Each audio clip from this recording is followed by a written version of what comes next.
But is that go dúshláin éagsúil ag buint le gath cuairim ná le gath ról mar chisteoir, mar agurthóir, mar rúnaí, mar bhainisteoir. Ach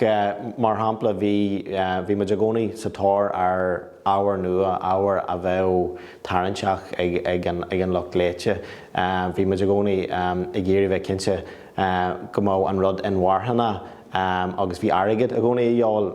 le sinna chinsú margheallar sin bhí muid a gcónaí ag lé le muoinniú le fointí éagsúla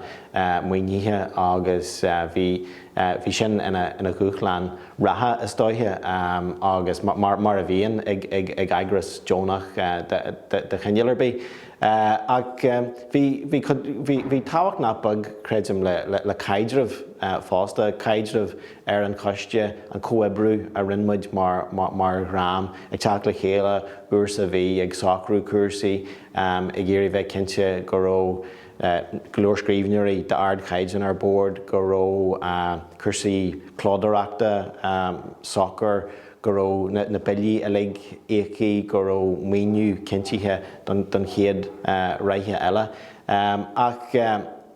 bhí go leor ibre ag baint leis ach bhí pléisiúr nach bag ag baint leis fásta agus ar náide bhí muid ábalta arc ar iris ag teach amach ag golas deas na scoiltathe, ag golas deas a gríomhathe cóilta solú, ag golas deas a dtíthe géalagóirí ó cheann na tíre agus ó bhhaid a géan fásta agus bhí sáú nach bag ag baint leis sin a dála.